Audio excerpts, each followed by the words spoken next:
ഇത് ഇമോഷൻ തന്നെയാണ്. ഞാൻ ആക്ച്വലി ഇതെൻ്റെ വളരെ ഫേവറേറ്റ് ആയിട്ടുള്ള ഒരു ജോണർ കൂടിയാണ്. ബിക്കോസ് അതിൻ്റെ ഇമോഷണൽ ഡെപ്ത്, നമ്മൾ അവസാനം ഒരു ഇമോഷണലി നമ്മൾ ഭയങ്കര അറ്റാച്ച്ഡ് ആവുന്നുണ്ടല്ലോ. ഇന്ന് സിനിമയുടെ ഏറ്റവും ഇമ്പോർട്ടൻറ്റ് കാര്യം അതാണ് എനിക്ക് തോന്നിയിട്ടുണ്ട്. എനിവേസ് ഇമോഷണൽ ഡെപ്ത് വളരെ സ്ട്രൈക്കിംഗ് ആയിരുന്നു. പിന്നെ അതിൻ്റെ ടെക്നിക്കൽ എക്സലൻസ് പ്ലസ് ആ സിനിമാറ്റോഗ്രാഫി സ്റ്റൈല്, പിന്നെ അതിൻ്റെ നറേറ്റീവ് അത് ഗ്രിപ്പ് ചെയ്ത് പോകുന്നൊരു ഹോളിവുഡ് സ്റ്റൈലും ഉണ്ടായ സിനിമയ്ക്ക്. സോ ഇതാണ് രണ്ടാമത്തെ സിനിമ. ഒന്നാം സ്ഥാനത്ത് ഞാൻ കാണുന്ന സിനിമ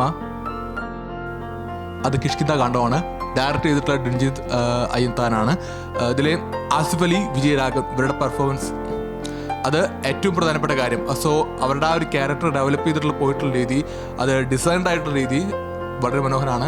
പിന്നെ അതിൻ്റെ ആക്ഷൻ പ്ലസ് ഡ്രാമ, അതിനവർ ആ ഡ്രാമേനെ എങ്ങനെയാണ് ഇതിലേക്ക് കൊണ്ടുവന്നിട്ടുള്ളത് അതും ബെസ്റ്റാണ്. പിന്നെ വിഷ്വൽസ് വളരെ സ്റ്റണ്ണിങ് ആയിട്ടുള്ള വിഷ്വൽസ് ആണ്. പ്ലസ് അതിൻ്റെ ഗ്രേഡിങ് പാറ്റേൺ ശ്രദ്ധിച്ചു കഴിഞ്ഞാൽ ഇത്രയും ബാലൻസ്ഡ് ആയിട്ടുള്ളൊരു